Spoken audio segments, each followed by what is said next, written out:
Get ready, start. I should like now to make a few observations on the budget. This budget marks a turning point in the history of our country.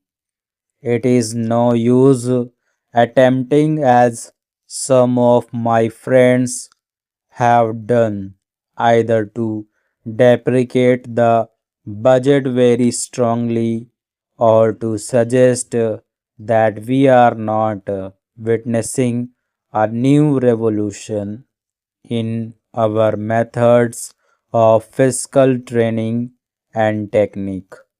I want it to be quite clearly pointed out to my friends that we are now facing the lean years of Indian finance. Hitherto, we had revenue surpluses, which were a form of public saving and which were meant to be utilized for capital development. Hereafter, this form of revenue surplus would not be available. We have therefore to find out ways and means of implementing our great program of national reconstruction at minimum costs. My point is that the deficit on revenue account would be of the order of about rupees 90 to 20 crores. Here, let me point out that I do not agree with those of my friends in the finance department who have attempted to suggest that rupees 9 or 18 crores which are obtained from Pakistan should be put to the revenue side of the budget. They are to be put on the capital side, but that does not seriously alter the trend of my argument. What I am suggesting is that we would have to be prepared for a deficit of a much higher order even on the revenue side.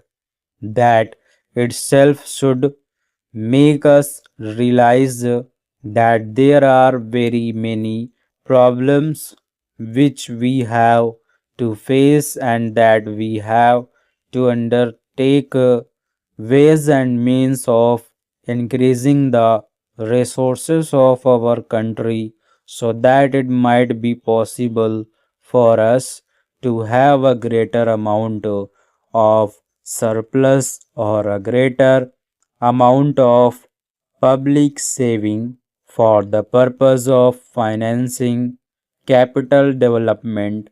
The finance minister, in the course of his speech, Mr. Deputy Minister pointed out that the deficits during the past 2 years were of the order of rupees 83 crores. I venture humbly to disagree with him because I feel that when we are talking of deficits, we must take into account the overall deficit incurred by the central government, and that would be of the order of rupees 200 crores during the years of relatively light expenditure. We had a shortfall of about rupees 200 crores. Undoubtedly, now when we are going to have a very great amount of expenditure, we might have a greater amount of deficit, and we would have to find out ways and means of trying to meet our capital expenditure Some members have pointed out that deficit financing is good. Others have pointed out that it is poison. One honorable member who preceded me pointed out that it could be taken like a tonic. Now I am not willing to enter into the merits of deficit financing or demerits of deficit financing in an academic spirit. The time has now come when we should face realities. I do suggest that we have to indulge in deficit financing because without indulging in deficit financing, it would not be possible for us to indulge in capital expenditure on such a large scale. But when we are talking of the scope of deficit financing, I would like to place before the House and the Finance Minister the two great limitations which face us. The first limitation that faces us is that concerning the internal price level. The Honorable the Finance Minister referred to the cost of living. He said that he was going to keep a watch over the cost of living so that it may not shoot up within a short period and make a mess of the plans of capital development. But there is another limitation which has also to be borne in mind, a limitation which has not received as much notice as it should have done in all the discussions that have taken place on deficit financing.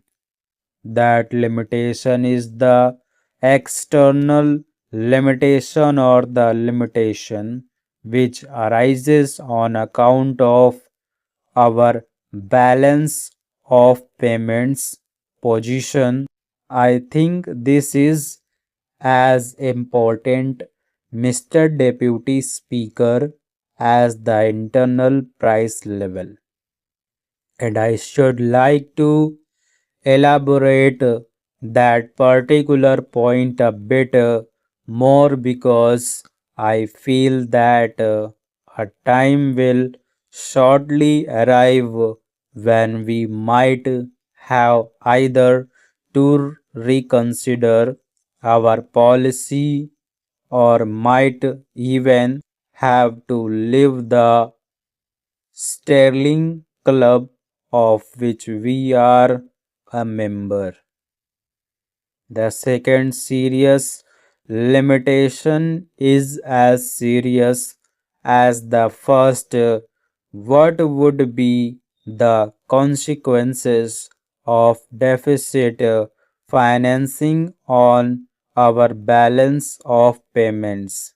The finance minister in his budget speech points out that so far as the balance of payments position is concerned, they have now, whether it is by accident or design, a favorable balance and they have contributed about rupees 63 crores to the dollar pool during the past 6 months. But the moment we indulge in deficit financing, we have to be prepared for worsening of our balance of payments. Stop.